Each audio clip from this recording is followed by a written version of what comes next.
अनाद्यानन्तरूपां त्वां जननीं सर्वदेहिनां श्रीविष्णुरूपिणीं वन्दे महालक्ष्मीं परेश्वरीं। नामजात्यादिरूपेण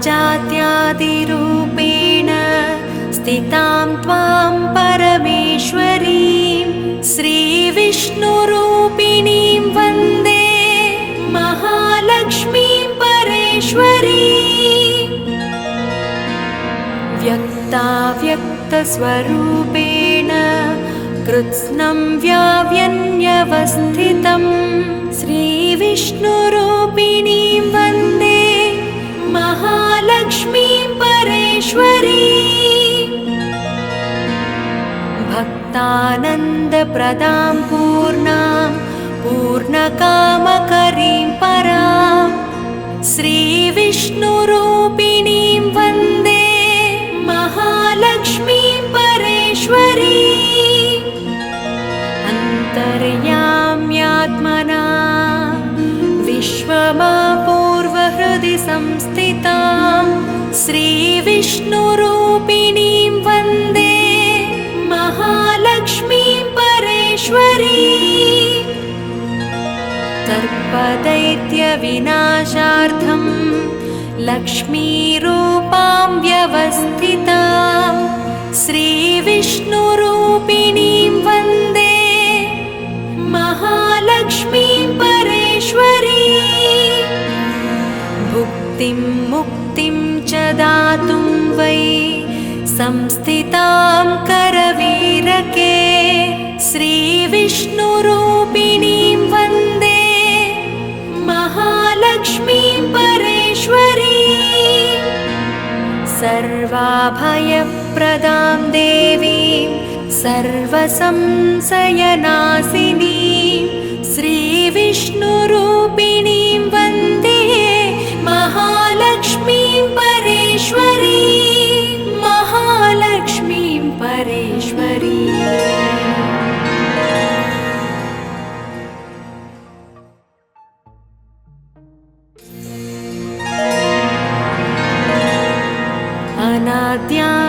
अनाद्यानन्तरूपां त्वां जननीं सर्वदेहिनां श्रीविष्णुरूपिणीं वन्दे महालक्ष्मीं परेश्वरीं। नामजात्यादिरूपेण स्थितां त्वां परमेश्वरीं श्रीविष्णुरूपिणीं वन्दे महालक्ष्मीं परेश्वरीं। व्यक्ताव्यक्तस्वरूपेण कृत्स्नं व्याव्यन्यवस्थितं श्रीविष्णुरूपिणीं वन्दे महालक्ष्मीं परेश्वरीं। भक्तानन्दप्रदां पूर्णां पूर्णकामकरीं परां श्रीविष्णुरूपिणीं वन्दे महालक्ष्मीं परेश्वरीं। अन्तर्याम्यात्मना विश्वमापूर्वहृदि संस्थितां श्रीविष्णुरूपिणीं वन्दे महालक्ष्मीं परेश्वरीं। सर्पदैत्यविनाशार्थं लक्ष्मीरूपां व्यवस्थितां श्रीविष्णुरूपिणीं वन्दे महालक्ष्मीं परेश्वरीं।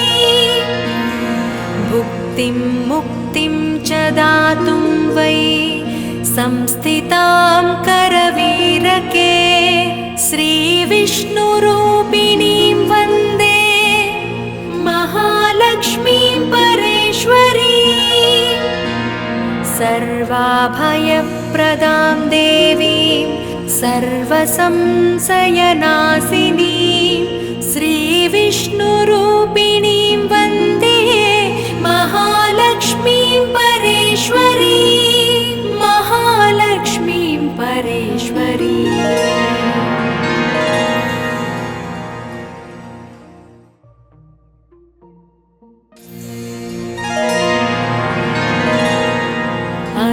अनाद्यानन्तरूपां त्वां जननीं सर्वदेहिनां श्रीविष्णुरूपिणीं वन्दे महालक्ष्मीं परेश्वरीम्। नामजात्यादिरूपेण स्थितां त्वां परमेश्वरीं श्रीविष्णुरूपिणीं वन्दे महालक्ष्मीं परेश्वरीम्। व्यक्ताव्यक्तस्वरूपेण कृत्स्नं व्याव्यन्यवस्थितं श्रीविष्णुरूपिणीं वन्दे महालक्ष्मीं परेश्वरीम्। भक्तानन्दप्रदां पूर्णां पूर्णकामकरीं परां श्रीविष्णुरूपिणीं वन्दे महालक्ष्मीं परेश्वरीम्। अन्तर्याम्यात्मना विश्वमापूर्वहृदि संस्थितां श्रीविष्णुरूपिणीं वन्दे महालक्ष्मीं परेश्वरीम्। सर्पदैत्यविनाशार्थं लक्ष्मीरूपां व्यवस्थितां श्रीविष्णुरूपिणीं वन्दे महालक्ष्मीं परेश्वरीम्।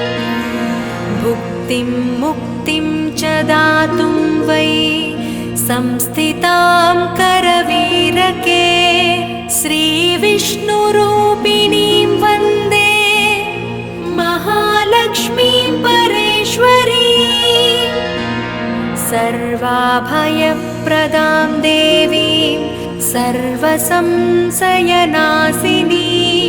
श्रीविष्णुरूपिणीं वन्दे महालक्ष्मीं परेश्वरीम्। महालक्ष्मीं परेश्वरीम्।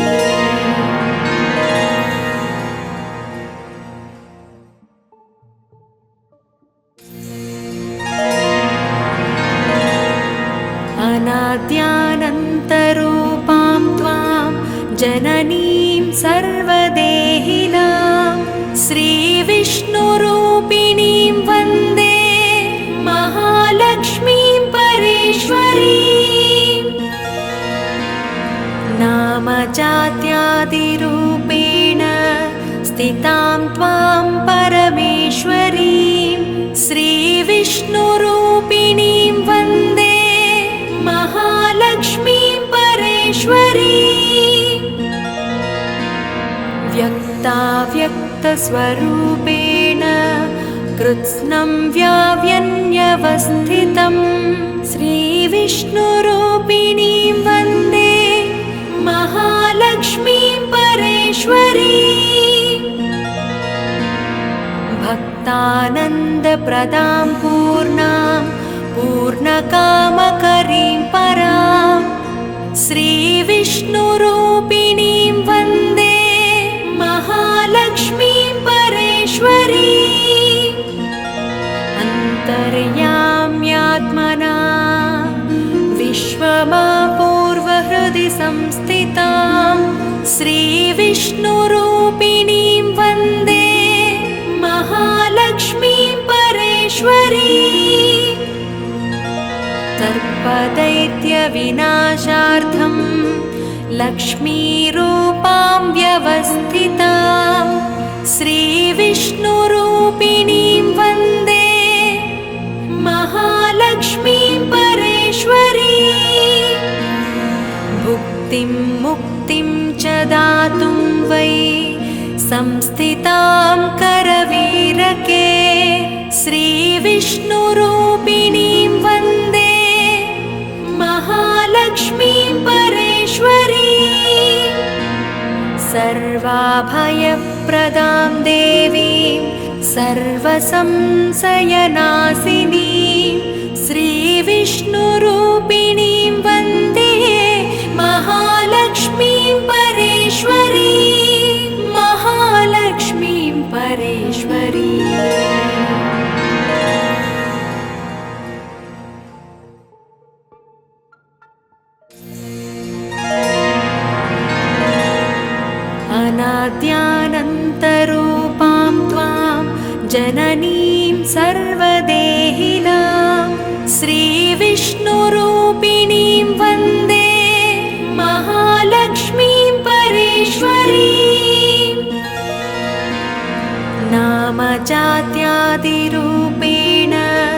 स्थितां त्वां परमेश्वरीं श्रीविष्णुरूपिणीं वन्दे महालक्ष्मीं परेश्वरीं व्यक्ताव्यक्तस्वरूपेण कृत्स्नं व्याव्यन्यवस्थितं श्रीविष्णुरूपिणीं वन्दे महालक्ष्मीं परेश्वरीं भक्तानन्दप्रदां पूर्णां पूर्णकामकरीं परां श्रीविष्णुरूपिणीं वन्दे महालक्ष्मीं परेश्वरीं अन्तर्याम्यात्मना विश्वमापूर्वहृदि संस्थितां श्रीविष्णुरूपिणीं वन्दे महालक्ष्मीं परेश्वरीं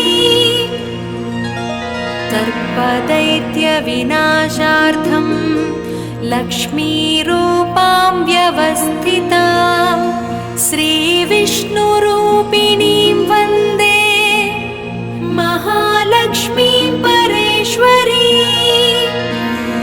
भुक्तिं मुक्तिं च दातुं वै संस्थितां करवीरके श्रीविष्णुरूपिणीं वन्दे महालक्ष्मीं परेश्वरीं सर्वाभयप्रदां देवीं सर्वसंशयनाशिनीं श्रीविष्णुरूपिणीं वन्दे महालक्ष्मीं परेश्वरीं महालक्ष्मीं परेश्वरीं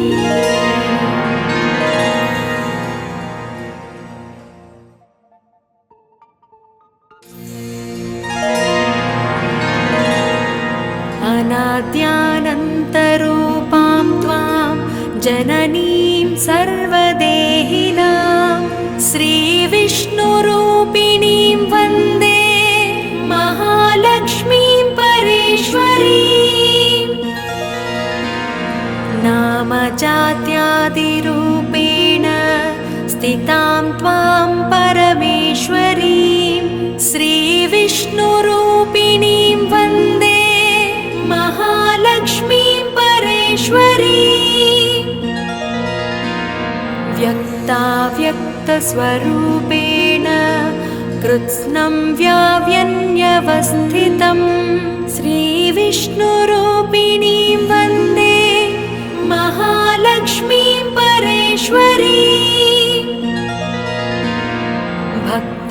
भक्तानन्दप्रदां पूर्णां पूर्णकामकरीं परां श्रीविष्णुरूपिणीं वन्दे महालक्ष्मीं परेश्वरीं अन्तर्याम्यात्मना विश्वमापूर्वहृदि संस्थितां श्रीविष्णुरूपिणीं वन्दे महालक्ष्मीं परेश्वरीं सर्पदैत्यविनाशार्थं लक्ष्मीरूपां व्यवस्थितां श्रीविष्णुरूपिणीं वन्दे महालक्ष्मीं परेश्वरीं भुक्तिं मुक्तिं च दातुं वै संस्थितां करवीरके श्रीविष्णुरूपिणीं वन्दे महालक्ष्मीं परेश्वरीं सर्वाभयप्रदां देवीं सर्वसंशयनाशिनीं श्रीविष्णुरूपिणीं वन्दे महालक्ष्मीं परेश्वरीं महालक्ष्मीं परेश्वरीं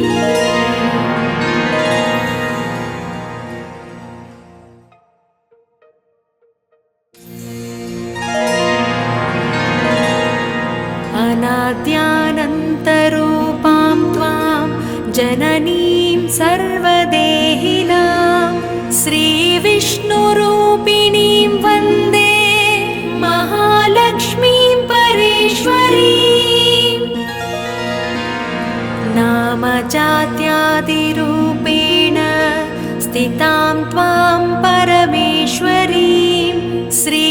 श्रीविष्णुरूपिणीं वन्दे महालक्ष्मीं परेश्वरीं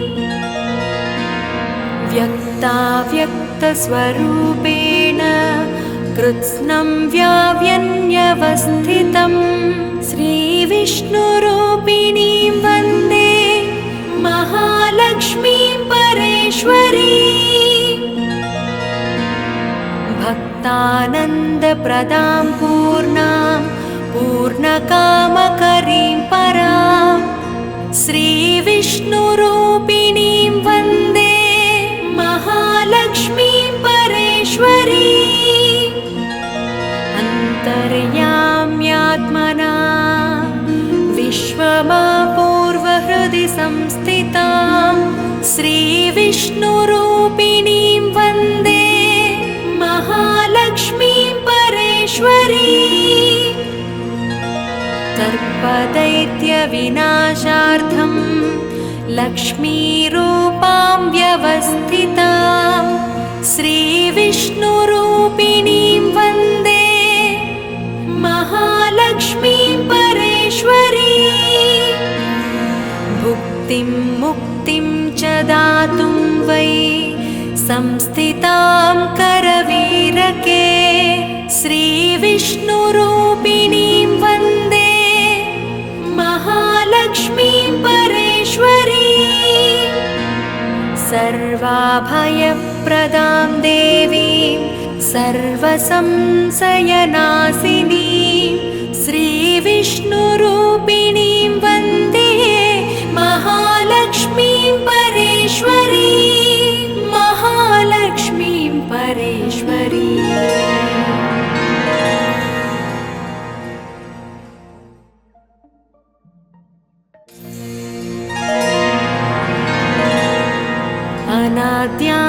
अनाद्यानन्तरूपां त्वां जननीं सर्वदेहिनां श्रीविष्णुरूपिणीं वन्दे महालक्ष्मीं परेश्वरीं नामजात्यादिरूपेण स्थितां त्वां परमेश्वरीं श्रीविष्णुरूपिणीं वन्दे महालक्ष्मीं परेश्वरीं व्यक्ताव्यक्तस्वरूपेण कृत्स्नं व्याव्यन्यवस्थितं श्रीविष्णुरूपिणीं वन्दे महालक्ष्मीं परेश्वरीं भक्तानन्दप्रदां पूर्णां पूर्णकामकरीं परां श्रीविष्णुरूपिणीं वन्दे महालक्ष्मीं परेश्वरीं अन्तर्याम्यात्मना विश्वमापूर्वहृदि संस्थितां श्रीविष्णुरूपिणीं वन्दे महालक्ष्मीं परेश्वरीं सर्पदैत्यविनाशार्थं लक्ष्मीरूपां व्यवस्थितां श्रीविष्णुरूपिणीं वन्दे महालक्ष्मीं परेश्वरीं भुक्तिं मुक्तिं च दातुं वै संस्थितां करवीरके श्रीविष्णुरूपिणीं वन्दे महालक्ष्मीं परेश्वरीं सर्वाभयप्रदां देवीं सर्वसंशयनाशिनीं श्रीविष्णुरूपिणीं वन्दे महालक्ष्मीं परेश्वरीं महालक्ष्मीं परेश्वरीं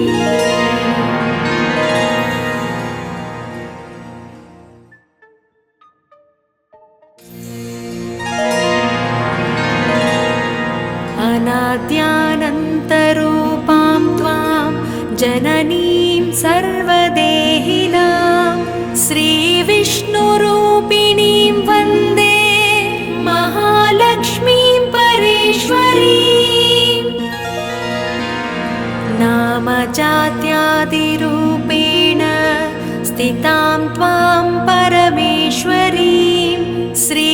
श्रीविष्णुरूपिणीं वन्दे महालक्ष्मीं परेश्वरीम् व्यक्ताव्यक्तस्वरूपेण कृत्स्नं व्याव्यन्यवस्थितं श्रीविष्णुरूपिणीं वन्दे महालक्ष्मीं परेश्वरीम् भक्तानन्दप्रदां पूर्णां पूर्णकामकरीं परां श्रीविष्णुरूपिणीं वन्दे महालक्ष्मीं परेश्वरीम् अन्तर्याम्यात्मना विश्वमापूर्वहृदि संस्थितां श्रीविष्णुरूपिणीं वन्दे महालक्ष्मीं परेश्वरीम् सर्पदैत्यविनाशार्थं लक्ष्मीरूपां व्यवस्थितां श्रीविष्णुरूपिणीं वन्दे महालक्ष्मीं परेश्वरीम् भुक्तिं मुक्तिं च दातुं वै संस्थितां करवीरके श्रीविष्णुरूपिणीं वन्दे महालक्ष्मीं परेश्वरीम् सर्वाभयप्रदां देवीं सर्वसंशयनाशिनीं श्रीविष्णुरूपिणीं वन्दे महालक्ष्मीं परेश्वरीम् महालक्ष्मीं परेश्वरीम्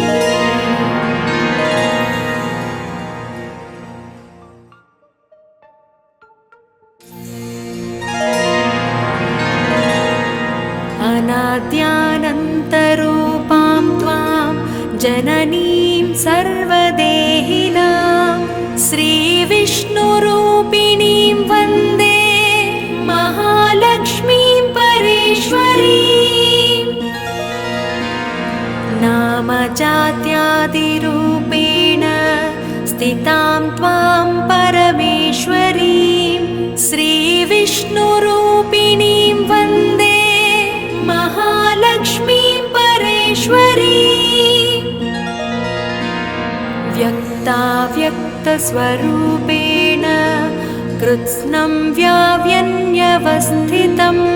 श्रीविष्णुरूपिणीं वन्दे महालक्ष्मीं परेश्वरीम्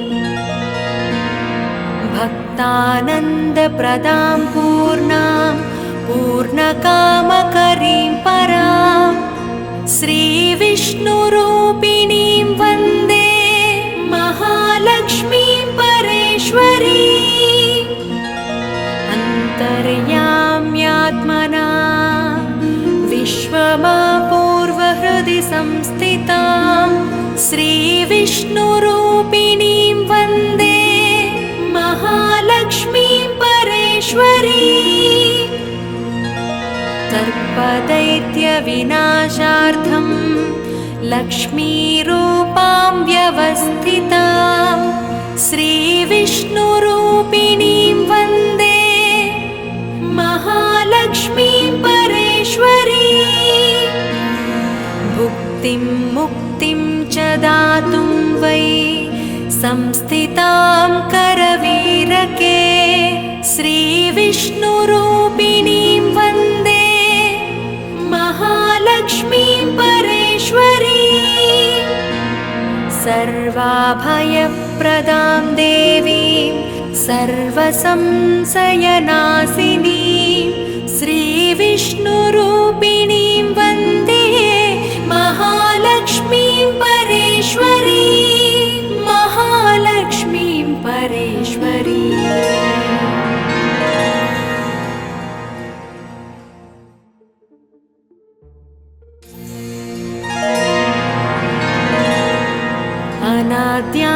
अनाद्यानन्तरूपां त्वां जननीं सर्वदेहिनां श्रीविष्णुरूपिणीं वन्दे महालक्ष्मीं परेश्वरीम्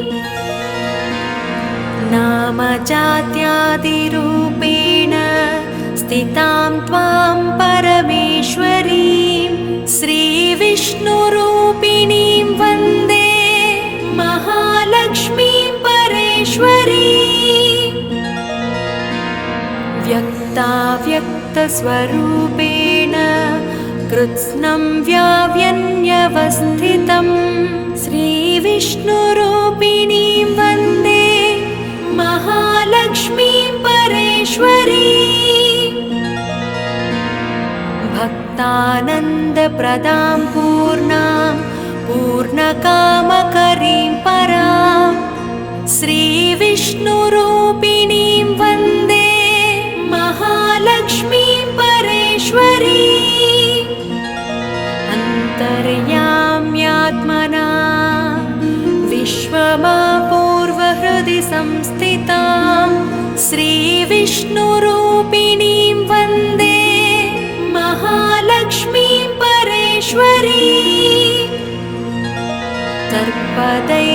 सर्पदैत्यविनाशार्थं लक्ष्मीरूपां व्यवस्थितां श्रीविष्णुरूपिणीं वन्दे महालक्ष्मीं परेश्वरीं भुक्तिं मुक्तिं च दातुं वै संस्थितां करवीरके श्रीविष्णुरूपिणीं वन्दे महालक्ष्मीं परेश्वरीं सर्वाभयप्रदां देवीं सर्वसंशयनाशिनीं श्रीविष्णुरूपिणीं वन्दे महालक्ष्मीं परेश्वरीं महालक्ष्मीं परेश्वरीं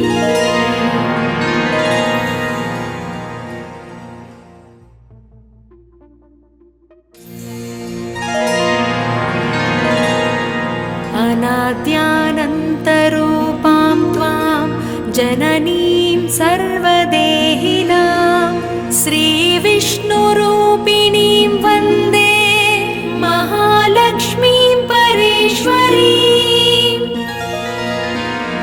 नामजात्यादिरूपेण स्थितां त्वां परमेश्वरीं श्रीविष्णुरूपिणीं वन्दे महालक्ष्मीं परेश्वरीं व्यक्ताव्यक्तस्वरूपेण कृत्स्नं व्याव्यन्यवस्थितं श्रीविष्णुरूपिणीं वन्दे महालक्ष्मीं परेश्वरीं भक्तानन्दप्रदां पूर्णां पूर्णकामकरीं परां श्रीविष्णुरूपिणीं वन्दे महालक्ष्मीं परेश्वरीं अन्तर्याम्यात्मना विश्वमापूर्वहृदि संस्थितां श्रीविष्णुरूपिणीं वन्दे महालक्ष्मीं